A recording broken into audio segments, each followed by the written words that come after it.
gamers. This is Liz Davidson from Beyond Solitaire, and I'm here with Mitch Free from No Dice, No Glory. How you doing, Mitch? What up, Liz? I am so excited to be here tonight because we are interviewing Lauren Eno. She is the designer of the season, and she is a Zenobia Award finalist. How you doing, Lauren? Hi. So let's just start with the basics. Tell us about your game.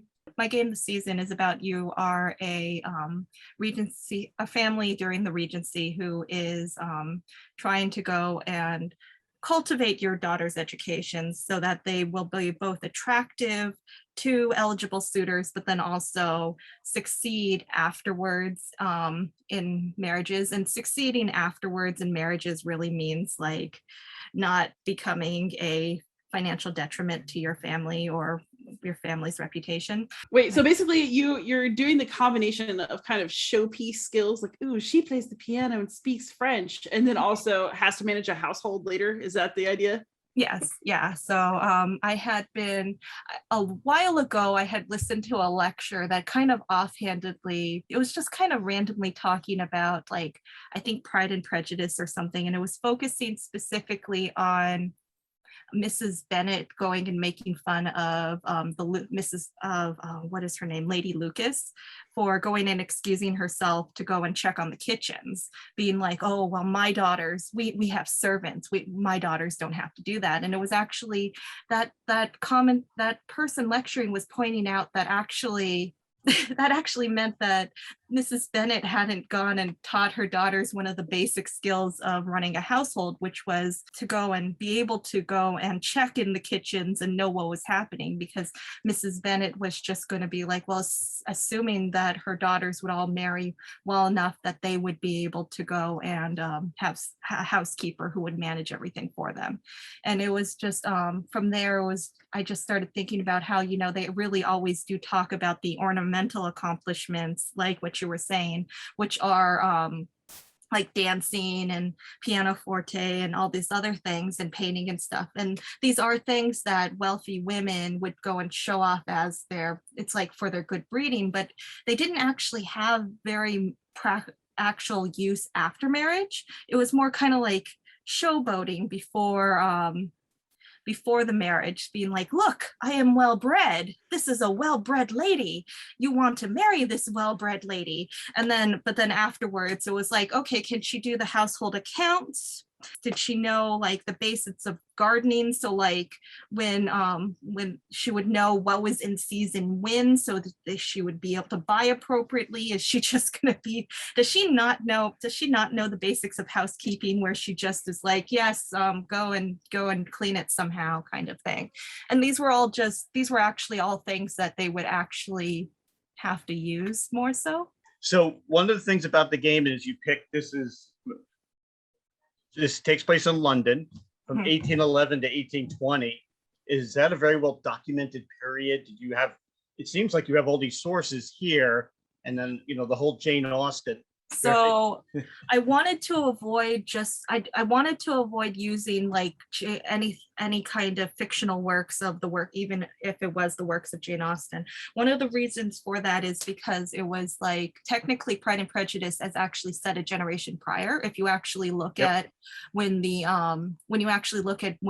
soldiers were stationed in places they were mentioned, and that was the same with Sense and Sensibility. But they and there was actually the article I was looking for that was by Deborah Teacham, and she wrote a couple articles, was actually talking about, was one of the few articles I could actually find that was talking about a women's education, because a lot of things were taught in the home and standardized education for women was not a thing. There were private schools, but because they were privately run, it was really up to them all to go and figure out what they were teaching and whatnot. And there was, I know for a fact there was one place that had brought in a professional painter to go and teach art, because I was able to find his salary for the year. And I was like, okay, I need that. And I would just go and use random sources for random things. So like I ended up reading the diary of Dr. Pelosi, who was Lord Byron's personal physician, just to go and get like the annual income for a personal physician, because it was like, okay, that was a great firsthand source. I'm gonna use that. And I just went down this rabbit hole where I'd go and I'd read something and be like, oh, okay, townhouses. Oh, they were all kind of standardized, and so you would know exactly what the rents would be, first rate, second rate, third rate townhouses. Okay, I'm totally gonna use that in the game. That's great. Oh, look, there's documentation of there's all this documentation of the actual rules that they had put in place of this. This is awesome. I love this. And so I just went down a scary rabbit hole where I just randomly find different pieces of Regency documentation about Regency society. And I'm like, yes, this is everything I wanted. Let's see how I'm going to put it in the game. So is the Regency period something that's been an interest for you for a long time? I do like the Regency period. I'm very interested in, I like history. So like if you asked me if that was my favorite period in history, I could not say that, because I just generally like large swaths of history. So, but I do get, there are certain time periods where it's like, especially if I could find like a mini series to watch about it, it doesn't have to be like Jane Austen. It could be just like anything. It's just kind of, it's so interesting to see things that are from different time periods for me, and just kind of, especially the ones that try to be more historically accurate, to go and just see like how people lived and stuff. And it's always just kind of like, oh, that's really interesting. And things that we take for granted, it's kind of like, it's always neat to go and read about them and be like, oh, that's where that came from. Like actually, I'm gonna go and bring up Jane Austen again, because I was just even though I said I wasn't going to, that the latest Emma that came out, there were those there's a whole bunch of scenes that have these schoolgirls that have these red cloaks on them, right? And so when I look at those red cloaks, I think Little Red Riding Hood, right? And it was one of those visual elements that I ended up, when I was just randomly taking all of the LA Public Library's books on Jane Austen hostage this past spring. They were totally taken hostage. That poor anyone else who was trying to research anything in that time period, I'm so sorry. But there was a book on Regency fashion that it was like, oh, these were very common day cloaks, were these red cloaks that everyone kind of looks at and goes, oh, that's Little Red Riding Hood. And it actually makes sense because fairy tales were really popularized during that Regency period kind of thing. So it was like, oh, this is why this looks like that, and so on and so forth. This is really kind of interesting how that all worked out like that. So mechanically, how are you using a game to kind of express the tension between what you have to do to win a husband and then what you have to do to have a decent life afterwards? Like, how's that working in game form? Are we looking like a Euro game, something that's more American style? What do we got? Well, so when the pandemic started, or I think even before the pandemic started, there was a group of my friends had started a little board game development. I want to say just meeting. They were meeting, I think, once a week on Thursdays, and I kind of tagged along in it because they needed a fourth person to go and play test. And it was one of those things where it was like I was just thinking of ideas, and I not really intending on making anything at that time, because it was like I didn't feel like I had any time. But they had I had this one idea that, they always talk about, I even just kind of, when I talk about my dog, I always say when a guest's coming over, okay, you need to be very well behaved, and you're gonna go and we're gonna show off your accomplishments to show how well bred you are. And so I was just thinking, I thought it would be fun, the idea of having the accomplishments be a deck that you were building. But then on top of that, not only have your accomplishments being built in the deck, also going and collecting practical skills. And so that's how you would just kind of try and balance the practical skills and accomplishments. I had just this vague idea about that. I still think it's pretty much a vague idea, even at this point in the process. Yeah. And I knew I wanted to I knew I wanted to do something with the migration pattern of the gentry. So I knew I needed to do something with, I wanted to go, I love worker placement games where you you are trying to vie for a spot on the board and stuff. And so I when I had stumbled upon that thing about the renting the townhouses in these different cities in Great Britain, it was like, oh, I could use that as the worker placement option for that. It was like, oh, that could work. And then so make it so that certain things would be better at certain seasons. Like you didn't want to be in London in the summer. There's even like correspondence that makes fun of people who are staying in London in the summer, where they would go and pretend to be not at home. They would tell the servants, I'm not home, and they'd go and they'd close the curtains. And there was this one lady who was just writing to her friends, just making fun of all of them, because it was just not, you did not stay in London in the summer and things. They like were at that. their country house. I tell people all the time to say I'm not home. So you're very interested in this period, and it really shows. But what was one thing that doing the research for this game that you learned, or a fact that astonished you the most? Fact that astonished me the most. Or something you didn't know before? Oh, I mean, I feel like this whole game was just me going and finding out new things about the period and being like, oh, I'm gonna use you. I'm gonna use you. Oh, that looks fun. I'm gonna use you. Let me see if I could think of something that because right now I'm like, everything was the most interesting thing in the world, because each thing was more interesting than the last, and that is such a lame answer. But let's see. I was really irritated that there wasn't more about, even though I knew it was going to be hard to find. I was really kind of irritated that there wasn't more about female education, or even about the private schools, because it was like every section that I read, it was just talking about, here's a boy's education. And it was like, that's nice. That was what the last 3 books also talked about too. You are not helpful. I don't like you. That was one thing. A lot of Jane Austen works talk about Bath a lot, and that's probably because she lived in Bath for a time. But it was interesting because some of the books I read were talking about how Bath really was kind of not as trendy as it wasn't nearly as trendy by the time the Regency happened that it was, because it was really just prior that it was more trendy. That was interesting to me. And reading about the bathing machines that I didn't include in any way, shape, or form. It was just like, oh, that's a special thing. It's like, so this is how you weren't drowning. I see.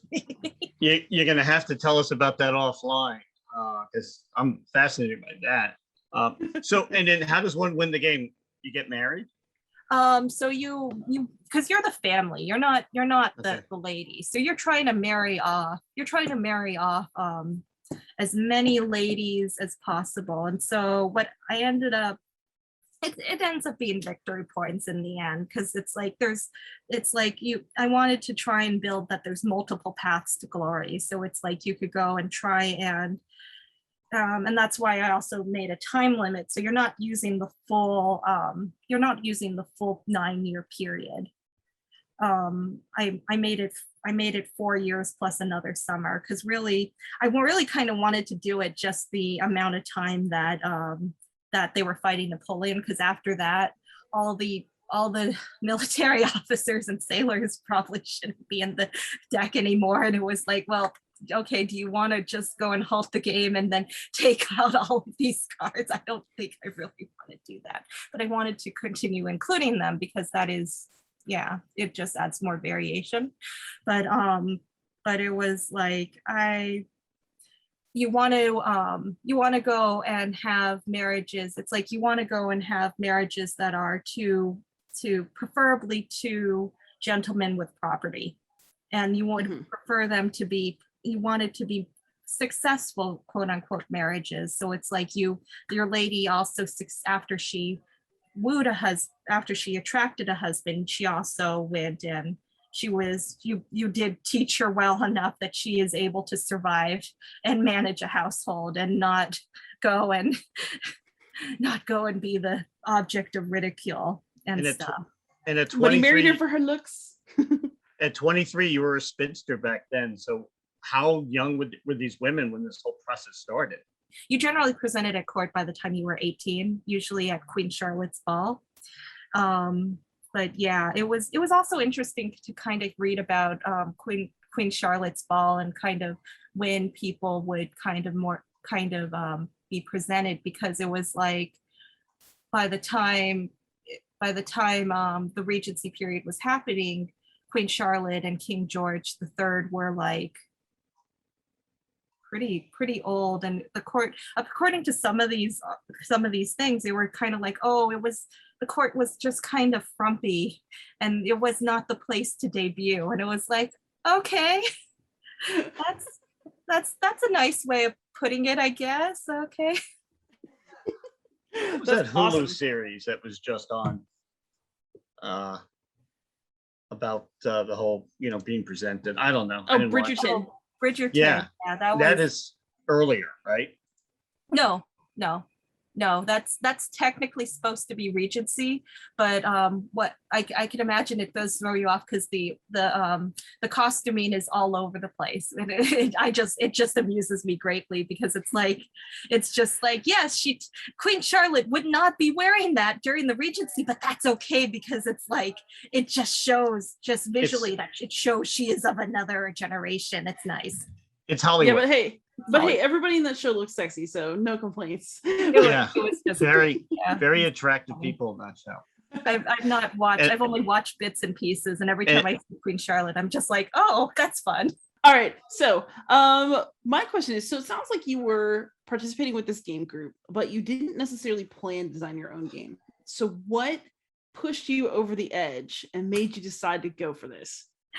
I'm kind of throwing my game group under the bus a little bit. So one of my friends in the game group said, oh, two of us are going to be participating in the Zenobia Award contest and you should also participate. And it was like, okay. And so I wrote up a proposal and I thought, okay, well, out of the ideas that I had been kind of generating all this time in going and not working on a game for the past year of play testing for them, it was like, oh, this game probably just go and drown myself in Regency history. This will be fun. And I went and submitted my proposal and I texted her and was like, oh, I just put in my proposal. What are you and the other one doing? And she said, oh, we didn't submit anything. Really? Because it's a lot of work. And I was like, but hey, it's turned out. Yeah, it's like, oh, it worked out. And it was like, oh, you kind of tricked me there, didn't you? Oh, well. Did they do it on purpose? Was there any perfidy involved? I don't think they did it on purpose. It just kind of was, look, it was just kind of, that was the breaks. What games do you play that kind of inspired you or shot you down this path of being a game designer? Board games that I really, really, really love.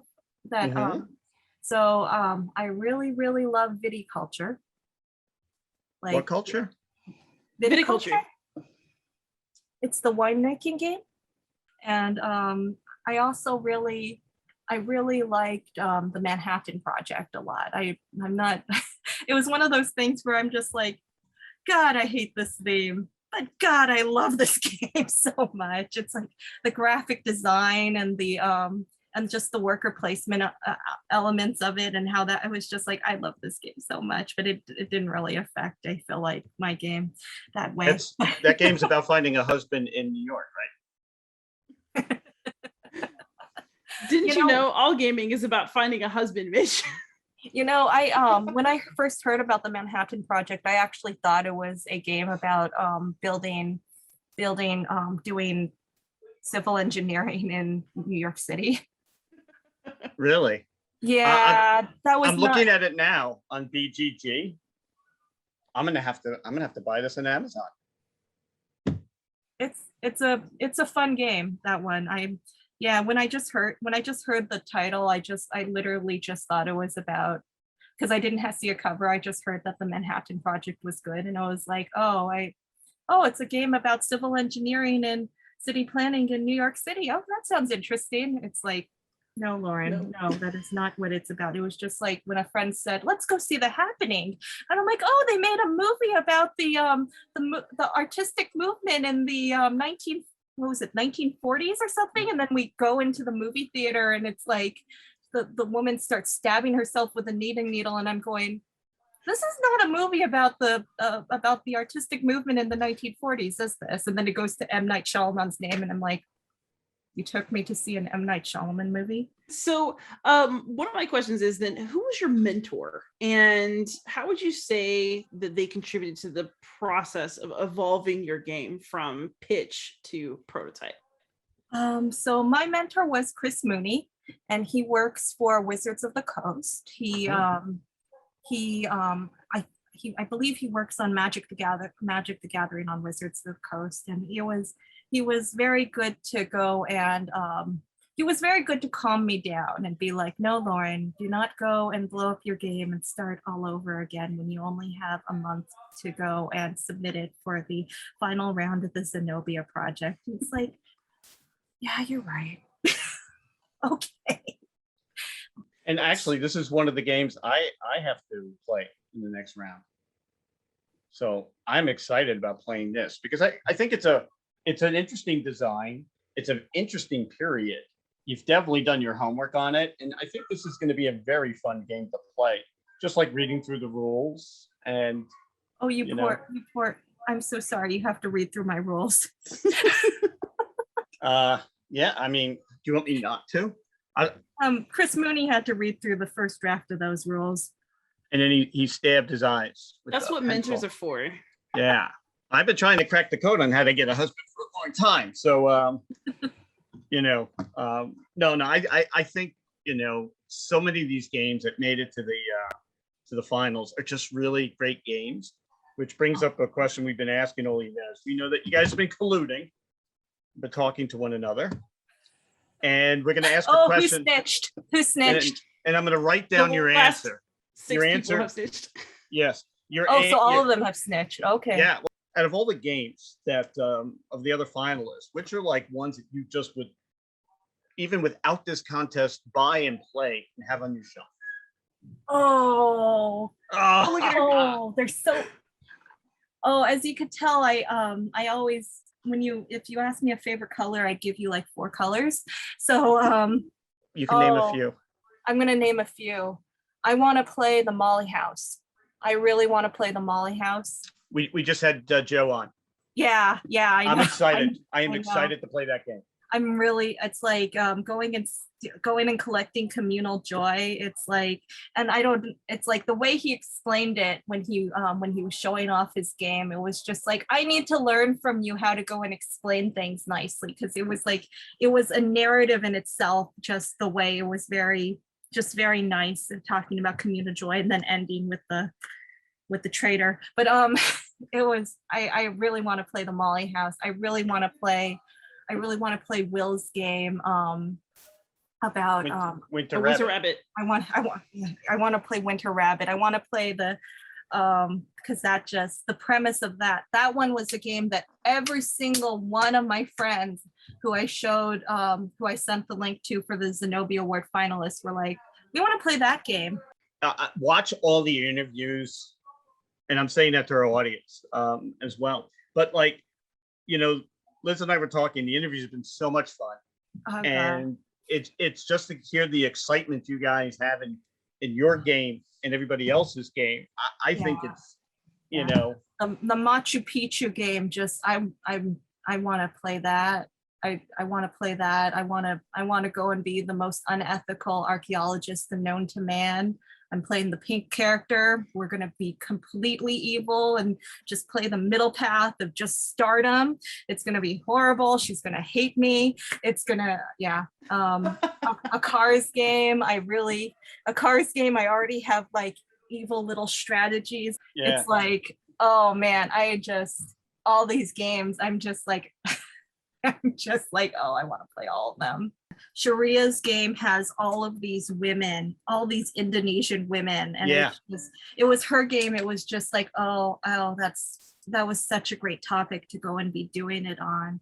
And Marcel talking about the Dutch resistance in World War II, that was interesting too, and about how his grandmother's in one of the player characters in that. That was interesting. You guys have done a lot of talking.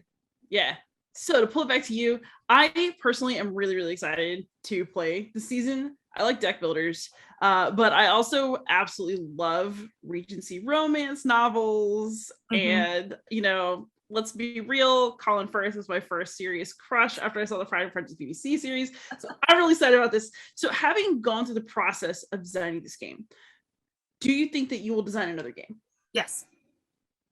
Yes. Wow. Can you give us any previews on ideas that you might already be having? I'm just curious, or is it still too early?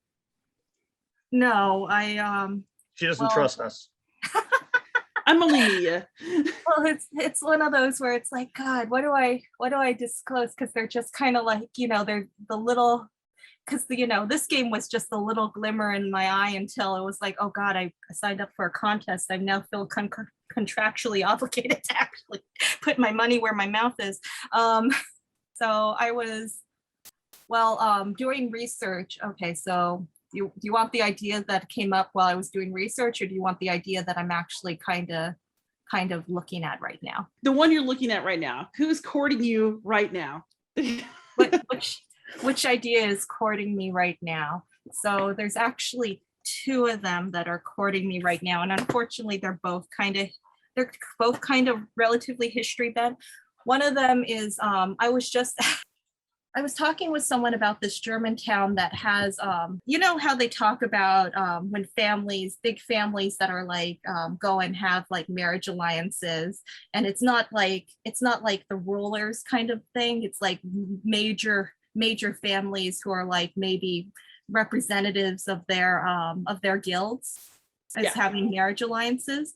And so I was like, well, what's a good historical, I was trying to find a good historical, it's like everyone could say, oh yes, that always happened, but it was like, well, what's a good historical example that would be a touchstone for that? And there was actually a German town that there was something like that, because all the windows in the town and all the wood in the town was all apparently made by these two families that had a marriage alliance that caused like them to have a monopoly on the building of this town. And of course, the friend who told me about it has not emailed me what the name of that town was.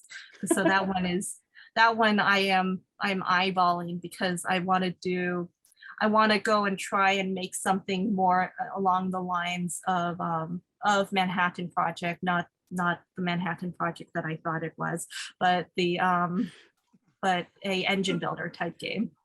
Nice. All right, and thank you so much for your time. We have really loved having you on here. I wanted to ask, if people want to get in touch with you, where do they go? Do you have social media, or are you a woman of mystery? Oh, I guess I need to go and put something up, I suppose. I really don't have much of a social media presence at this moment. I apologize. No, not at all. It's just, it literally, it's been a month of me kind of trying to get things as they come, because I truthfully was not expecting to go and be one of the finalists. So I planned my fall accordingly, and then had to go and replan my fall. So that means that those of you who are watching, if you have any questions for Lauren, I have Lauren's email, so you can send a message to me. You can send a message to Mitch. I'm everywhere on the internet as Beyond Solitaire. You can find Mitch over at No Dice, No Glory. And it has been our absolute pleasure to have you on, Lauren. This is awesome. I'm looking forward to playing. Thank you. It was nice. Thank you for having me. And it was nice talking to you both. Be on the lookout for the season, everybody, and happy gaming.